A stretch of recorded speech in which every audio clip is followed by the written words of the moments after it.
Hello everyone, welcome back to a new PHP tutorial.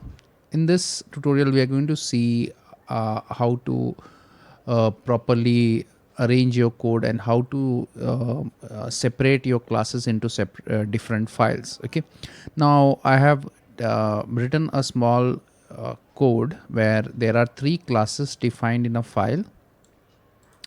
They are just dummy classes with one property called name, and so there is a class called apple, orange, and pear, and they all have a property called name, and there is a function called method called get name, which is just printing the name. That's it. Okay, and below here you can see I have created instances, created objects of the class, and then I have called that get name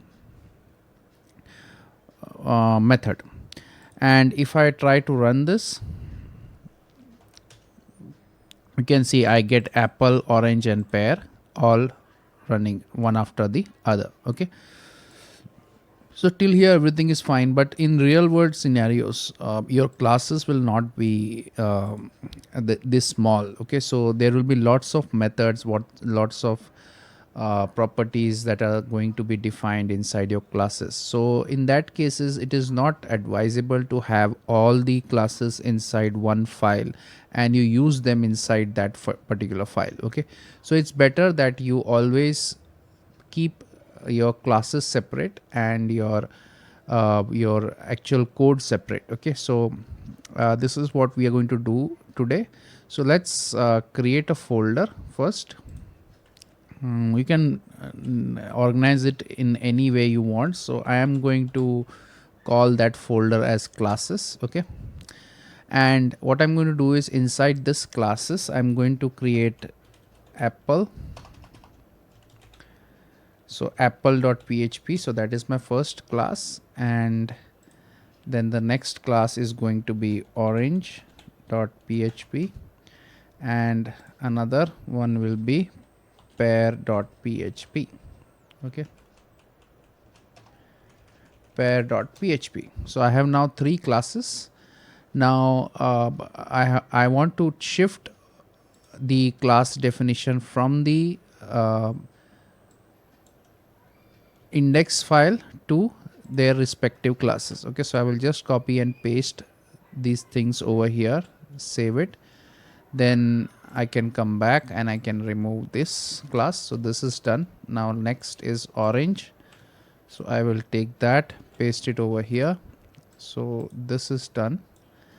Next is the last one is the pear class, so I will save that and done. Okay, so now I can remove this. So now my index code is much cleaner. Now if you try to run this, just see what happens. So you see that it throws an error called the apple is class apple is not found. That is because you if you separate your classes into separate files, then you will have to include them inside your page whenever you want to use it, right? So let's include. So I can do include once, or you can actually do require, because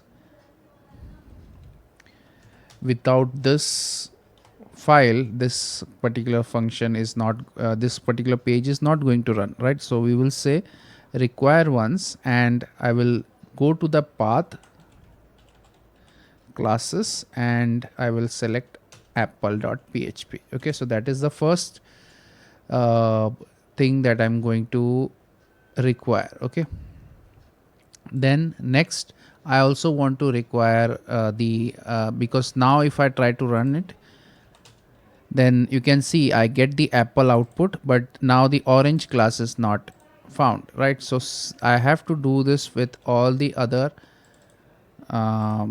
files. So let's do that. So orange, so orange.php, then last one is pear.php, right? So I have these three classes ready. So now if I try to run it, it should give me the output. Okay, now now this is all fine, but just look at this. So let's say you have around 10 classes for various purposes, like one is there for database management, one is for, let's say, validation, you have a separate class, file uploading you have a separate class, then you have some class, some libraries for image management, storage management. So like this, there you have around 10-15 classes that you include. And in that case, what will happen is you will have to run do this require again and again. Okay, so you have to have 15 require statements. Now this will create a problem when the project you are doing is a bigger project. So there is an option where you can use Composer to auto load, or there is an auto load feature also in PHP. But rather than doing that, I like to use Composer for auto loading. So next we will, in the next video, we will see how we can handle this particular task with the help of Composer. Okay, thank you.